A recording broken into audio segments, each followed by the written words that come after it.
Hello everyone, welcome back to this channel JR Manta. Today I am going to discuss a very important question of the subject method of teaching English which is very important for your B.Ed exam. आज हम देखने वाले हैं एक बहुत ही important question जो कि आपके B.Ed एग्जाम के लिए बहुत important है और आपका जो सब्जेक्ट है ऑप्शनल सब्जेक्ट होता है B.Ed में मेथड ऑफ टीचिंग इंग्लिश। तो आज हम देखने वाले हैं इसी सब्जेक्ट का एक question. What do you understand by teaching a poem? Poem teaching से आप क्या समझते हैं, इसके बारे में आपको लिखना है। तो चलिए स्टार्ट करते हैं हमारा आज का ये क्वेश्चन। यहाँ पर आपकी हेडिंग होगी teaching of poetry. Teaching of poetry is different from prose, means जो आपका प्रोज होता है उससे डिफरेंट होती है पोएट्री की teaching. Teaching of pros is an incentive study of language ability, structures and vocabulary. Means जो आपकी प्रोज टीचिंग होती है ये आपकी लैंग्वेज एबिलिटी को डेवलप करती है, आपकी वोकेबुलरी को डेवलप करती है। It develops language ability of the students. जैसे कि मैंने आपको बताया प्रोज टीचिंग होती है ये लैंग्वेज एबिलिटी को डेवलप करती है। Where poetry is that part of language which is used for getting pleasure and enjoyment. Poetry teaching से आप बच्चों में प्लेजर और एंजॉयमेंट डेवलप करते हैं। मीन्स जो आपकी पोएट्री टीचिंग होती है इससे बच्चों में प्लेजर आता है और एंजॉयमेंट आता है, बच्चे पोएम को एंजॉय करते हैं। तो ये सारी चीज़ें इसमें हो जाती हैं। अब हम देखते हैं अकॉर्डिंग टू वुडवर्थ। वुडवर्थ के अकॉर्डिंग पोएम की definition, poetry is the spontaneous overflow of powerful feelings.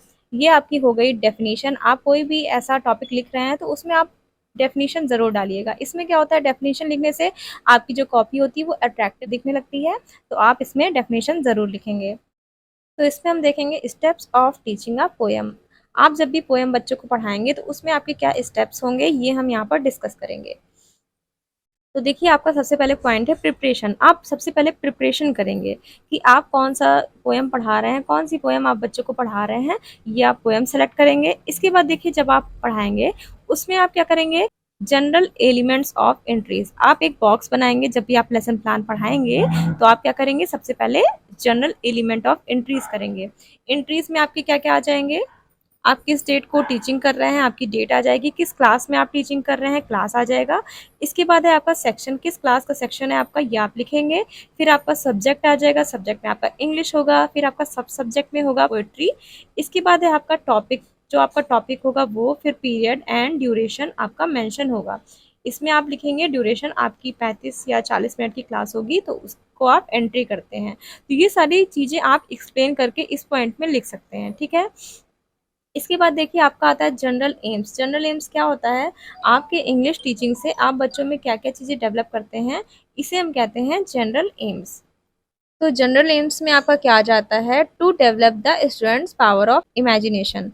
आप बच्चों में उनकी इमेजिनेशन पावर को इंक्रीज करते हैं टीचिंग ऑफ पोएम से। To develop love of poetry, reading and writing. Means बच्चे इंजॉयमेंट फील करते हैं, प्लेजर फील करते हैं पोएम टीचिंग से, और बच्चों को इसमें रीडिंग एंड राइटिंग दोनों में एबिलिटी इंक्रीज होती है। इसके बाद हम देखेंगे टू डेवलप फ्लुएंसी। बच्चों की जो एक लय होती है, आप किस तरीके से बच्चों को पढ़ा रहे हैं तो बच्चे उस पोएम को बहुत अच्छे से करेक्ट वे में, सही प्रोनाउंसिएशन के साथ, रेसिटेशन के साथ, करेक्ट इंटोनेशन के साथ, राइम के साथ ये क्या करेंगे, बच्चे इसको रीड कर पाएंगे, उनमें फ्लुएंसी आ पाएगी। इसके बाद देखिए to develop understanding of writing language. बच्चे अपनी राइटिंग लैंग्वेज को अंडरस्टैंड कर सकेंगे, जो कि पोएम की राइटिंग लैंग्वेज होगी उसको अंडरस्टैंड कर सकेंगे। इसके बाद देखिए to enable them to appreciate the poem. बच्चे इसको अप्रिशिएट कर सकेंगे। To helps improving reading with stress and intonation.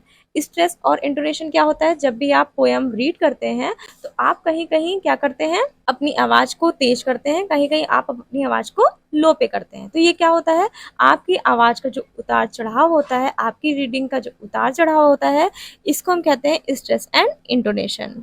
इसके बाद देखिए टू इंक्रीज दियर वोकेबुलरी। बच्चे क्या करेंगे, इसके शब्दकोश को समझ सकेंगे, अंडरस्टैंड कर सकेंगे। तो ये सारी चीज़ें हो जाती हैं आपके जनरल एम्स में। अब हम देखते हैं स्पेसिफिक एम क्या होता है। स्पेसिफिक एम मीन्स होता है, आप जब भी बच्चों को जो भी पोएम पढ़ा रहे हैं वो पोएम पढ़ाने से आप बच्चों में क्या क्या चीज़ें डेवलप करते हैं, इसे हम कहते हैं स्पेसिफिक एम्स। तो देखिए इसमें क्या होता है, to understand the central idea of the poem, बच्चे उस पोएम के सेंट्रल आइडिया को अंडरस्टैंड कर सकेंगे। बच्चे उस पोएम को पढ़ के अपने रियल लाइफ में उस पोएम की जो सीख होती है, उसका जो सेंट्रल आइडिया होता है, उसको अपने लाइफ में उतार सकेंगे, उसको बच्चे अंडरस्टैंड कर सकेंगे। ये सारी चीज़ें हो जाती हैं आपकी स्पेसिफिक एम्स में। इसके बाद देखिए हमारा मटेरियल एड्स, ये क्या होता है, आपकी टीचिंग के टाइम जो चीज़ें आपको हेल्प करती हैं टीचिंग में, ये सारी चीज़ें होती हैं आपकी मटेरियल एड्स। तो देखिए जनरल एम्स में आपका क्या होगा, कंसिस्ट 5 और 6 जनरल एम्स, आप इसमें 5 से 6 जनरल एम्स सामान्य उद्देश्य लिख सकते हैं। इसके बाद देखिए according to topic should be mentioned, जो आपका स्पेसिफिक एम होता है, आप जो टॉपिक होता है उससे रिलेटेड जो भी आप बच्चों में डेवलप कर सकते हैं, इंक्रीज कर सकते हैं, ये सारी चीज़ें हो जाती हैं। और मटेरियल एड्स में मैंने आपको क्या बताया, जैसे आपका chalk, duster, rolling board, pointer etcetera, ये सारी चीज़ें आपकी मटेरियल एड्स में आ जाती हैं। तो हमने क्या क्या देखा प्रिपरेशन में, आपका जनरल एलिमेंट होता है जो आपकी एंट्रीज होती हैं, date, class, section, subject, topic, period, duration, ये सारी चीज़ें। और आपने जनरल एम्स देख लिया, स्पेसिफिक एम्स देख लिया, और आपने मटेरियल एड्स देख लिया। अब हम देखते हैं नेक्स्ट हमारा है प्रीवियस नॉलेज। प्रीवियस नॉलेज क्या होता है, प्रीवियस नॉलेज मीन्स होता है पूर्व ज्ञान। आप बच्चों को कोई भी टॉपिक पढ़ाते हैं तो हमेशा उनको पूर्व ज्ञान से कनेक्ट करते हैं, ताकि आप पूर्व ज्ञान को नवीन ज्ञान के साथ जोड़ सकें और बच्चे आसानी से समझ सकें आप जो टॉपिक पढ़ा रहे हैं वो। तो आई होप कि आपको ये टॉपिक समझ आया होगा। इसके बाद हम देखते हैं इंट्रोडक्शन। इंट्रोडक्शन क्या होता है, आप जब भी बच्चों को कोई भी टॉपिक पढ़ाते हैं तो हमेशा उनसे कुछ ऐसे क्वेश्चन करते हैं जो बच्चों के पूर्व ज्ञान मीन्स प्रीवियस नॉलेज से रिलेट करता हो, और आप बच्चों को नवीन ज्ञान मीन्स जो आपका नया टॉपिक है, जो आपका टॉपिक है, वो बच्चों के द्वारा ही आप आंसर के रूप में प्राप्त करेंगे। तो आप बच्चों से कुछ ऐसे क्वेश्चन पूछते हैं, ठीक है। तो यहाँ पर क्या हो जाएगा इंट्रोडक्शन में, try to relate previous knowledge of students with current knowledge by asking few question based on previous knowledge of student should be mentioned here, ठीक है। यहाँ पर आप यही करेंगे, बच्चों से कुछ ऐसे क्वेश्चन करेंगे जो उनके प्रीवियस नॉलेज से रिलेट करता हो।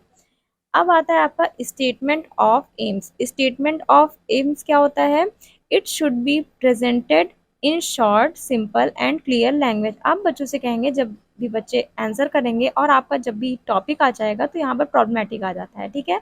तो आप बच्चों से कहेंगे, students today we are going to discuss about the poem something, ठीक है। जो आपकी पोएम होंगी उसके बारे में आप बताएंगे कि आज हम ये टॉपिक पढ़ने वाले हैं। तो यही होता है आपका स्टेटमेंट मीन्स उद्देश्य कथन। जो आपका उद्देश्य होता है आज का वो आप यहाँ पर लिखते हैं। अब आता है आपका प्रेजेंटेशन। प्रेजेंटेशन क्या होता है, प्रेजेंटेशन में आपके कुछ कॉलम्स बने रहते हैं, आपका प्रस्तुतिकरण होता है कि किस तरीके से आप अपनी पोयम को बच्चों को डिस्कस करेंगे, किस तरीके से बच्चों को बताएंगे अपनी पोयम। तो ये सारी चीज़ें आपकी प्रेजेंटेशन में हो जाती हैं। तो इसमें कुछ कॉलम्स होते हैं, जैसे आपका सीरियल नंबर होता है, प्यूपिल टीचर मीन्स आप प्यूपिल टीचर होते हैं जब आप बीएड कर रहे होते हैं, तो प्यूपिल टीचर एक्टिविटीज़ होती है, स्टूडेंट एक्टिविटीज़ होती है, फिर आपका क्या होता है मेथड ऑफ टीचिंग होता है कि किस मेथड से आप अपने टॉपिक को पढ़ा रहे हैं, एक्सप्लेनेशन मेथड या क्वेश्चन आंसर मेथड, ये सारी चीज़ें इसमें हो जाती हैं आपकी। इसके बाद हम देखते हैं इसमें और क्या चीज़ें होती हैं, आपका इसमें इवैल्यूएशन क्वेश्चन होता है और आपका ब्लैक बोर्ड वर्क होता है। ये सारे प्रेजेंटेशन के अंडर में ही सारी चीज़ें आती हैं, ठीक है। तो ये आपका प्रेजेंटेशन हो गया। अब देखिए नेक्स्ट हमारा पॉइंट है मॉडल रेसिटेशन मीन्स आप बच्चों को पोएम रीड करके दिखाएंगे कि किस तरीके से रीड करेंगे। The teacher will recite the poem with proper pronunciation, stress, intonation, rhythm and rhymes. यहाँ पर क्या आप प्रॉपर वे में उस स्टैंजा को, उस पोएम को रीड करेंगे सही इंटोनेशन के साथ, करेक्ट प्रोनाउंसिएशन के साथ और करेक्ट स्ट्रेस के साथ, ठीक है। जो आपकी रीडिंग है वो आप बच्चों में उतार चढ़ाव करते हैं, इसे हम कहते हैं मॉडल रेसिटेशन। अब है आपका इमिटेशन रेसिटेशन। ये क्या होता है, इमिटेशन मीन्स होता है अनुकरण करना। तो बच्चे अब आपको अनुकरण करेंगे। तो देखिए the teacher will recite the poem with proper pronunciation, stress, intonation, rhythm and rhyme. यहाँ पर आप क्या करेंगे, आप बच्चों से बोलेंगे कि मैंने तो पढ़ के सुना दिया है, अब आप बच्चों से बोलेंगे रीड करने को। तो बच्चे यहाँ पर करेक्ट वे में पढ़ के एक बार देखेंगे कि क्या वो पढ़ पा रहे हैं कि नहीं, आपको इमिटेट करेंगे, ठीक है, अनुकरण करेंगे। इसके बाद देखिए हमारा नेक्स्ट है, इसके बाद देखिए नेक्स्ट पॉइंट है हमारा प्रोनाउंसिएशन ऑफ ड्रिल मीन्स आपका जो भी डिफिकल्ट वर्ड होगा, आपकी पोयम का जो भी डिफिकल्ट वर्ड होगा वो आप ब्लैक बोर्ड पर लिखेंगे सही प्रोनाउंसिएशन के साथ, ठीक है, ताकि बच्चे उसको प्रोनाउंस कर सकें उस वर्ड्स को। इसके बाद है देखिए एक्सपोजिशन ऑफ डिफिकल्ट वर्ड्स। अब आप क्या करेंगे, exposition of difficult words means आप जो भी डिफिकल्ट वर्ड होगा उसके मीनिंग को भी बताएंगे। मीन्स आप प्रोनाउंसिएशन भी लिखेंगे और मीनिंग भी लिखेंगे ताकि बच्चे उस वर्ड को प्रोनाउंस भी कर सकें और उसकी मीनिंग भी समझ सकें, ठीक है। ये दोनों पॉइंट होने के बाद, ये दोनों स्टेप्स होने के बाद अब आपका 10 पॉइंट है रेसिटेशन बाय स्टूडेंट। अब बच्चे उसको रीड करेंगे, ठीक है। आपने क्या बता दिया, आपने इसके डिफिकल्ट वर्ड्स को बता दिया, आपने इसके प्रोनाउंसिएशन और मीनिंग बता दी। अब बच्चे उसको रीड करेंगे आपकी उस पोएम को, ठीक है, ताकि बच्चे अंडरस्टैंड कर सके क्या वो रीड कर रहे हैं कि नहीं, क्या वो एक्सप्लेन कर पा रहे हैं कि नहीं। ये सारी चीजें आपकी हो जाती हैं रेसिटेशन बाय स्टूडेंट में। अब आता है आपका कॉम्प्रीहेंशन क्वेश्चन। कॉम्प्रीहेंशन क्वेश्चन में आप बच्चों से कुछ क्वेश्चन करते हैं अपनी पोएम से रिलेटेड, तो बच्चे उसका आंसर करते हैं। आप क्या करेंगे, बच्चों को स्टैंड अप करके बच्चों से क्वेश्चन करेंगे। तो इसमें आप टीचर आस्क 2 और 3 question about the reference and context of the poem. यहाँ पर आप बच्चों से क्वेश्चन करेंगे 2 से 3। इसके बाद देखिए final model reading. Final model reading क्या है, आप बच्चों को एक बार फिर से बोलेंगे वो फाइनल रीडिंग करने को, ताकि बच्चे उसको सही प्रोनाउंसिएशन के साथ, करेक्ट प्रोनाउंसिएशन के साथ, स्ट्रेस के साथ, इंटोनेशन के साथ क्या करें, रीड कर सकें, उसकी वोकेबुलरी उनको अंडरस्टैंड कर सके, वो वोकेबुलरी को, उसके डिफिकल्ट वर्ड्स को, ये सारी चीजें वो क्या करें, अंडरस्टैंड कर सकें। तो आप फाइनल रीडिंग के लिए बच्चों से बोलेंगे और बच्चे क्या करेंगे, फाइनल रीडिंग करेंगे।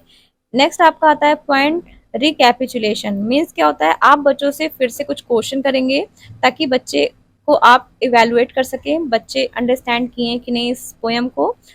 तो ये हो गया आपका रिकैपिचुलेशन आपका पॉइंट। अब आता है आपका ब्लैक बोर्ड वर्क। आप जो भी ब्लैक बोर्ड वर्क की होंगे अभी तक, जो डिफिकल्ट मीनिंग की, प्रोनाउंसिएशन की, वो सारी चीजें बच्चों से बोलेंगे अपने अपने कॉपी में नोट करने को, ठीक है। और आपका जो क्या था डेफिनेशन थी वुडवर्थ की, पोएट्री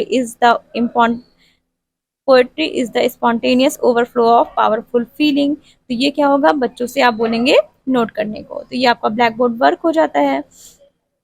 इसके बाद देखिए आपका आता है असाइनमेंट एंड होमवर्क।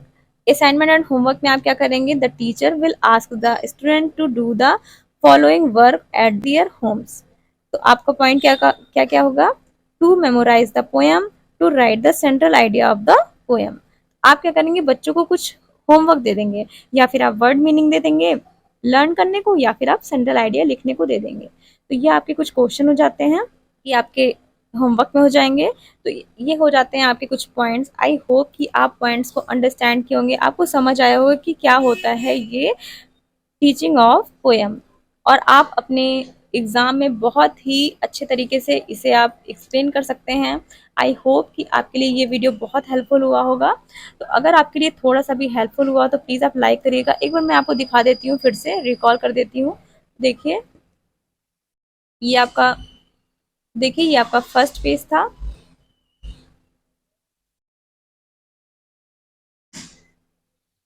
इसके बाद अकॉर्डिंग टू वुडवर्थ आप बताएंगे कि इसकी क्या डेफिनेशन है। इसके बाद आपका आता है steps of teaching a poem. Means poem के जो जो टीचिंग पोएम होता है, स्टेप्स क्या होते हैं टीचिंग ऑफ पोएम के। ये आपके कुछ पॉइंट्स हो गए। इसके बाद हम नेक्स्ट पेज देख लेते हैं। आप इसको स्क्रीनशॉट भी कर सकते हैं और आप एग्जाम के एक दिन पहले देख सकते हैं कि इसमें क्या क्या पॉइंट्स आपके लिए इंपॉर्टेंट होंगे, और आप इससे बहुत ही अच्छे नंबर गेन कर सकते हैं। तो चलिए हम मिलते हैं अपने नेक्स्ट वीडियो में नेक्स्ट टॉपिक के साथ, नेक्स्ट क्वेश्चन के साथ, जो कि बहुत ही इंपॉर्टेंट होगा वो टॉपिक भी। तो अगर आपको ये वीडियो मेरा अच्छा लगा हो तो प्लीज़ लाइक करिएगा और प्लीज़ शेयर कर दीजिएगा अपने फ्रेंड्स में भी। और हाँ गाइस, प्लीज़ कमेंट करिएगा कि आप अंडरस्टैंड किए कि नहीं इस क्वेश्चन से। और अगर आपने मेरे चैनल को सब्सक्राइब नहीं किया तो सब्सक्राइब करिएगा, बेल आइकन जरूर प्रेस करिएगा, और प्लीज़ गाइस प्लीज़ लाइक करना बिल्कुल भी नहीं भूलिएगा। Thank you so much guys for watching this video.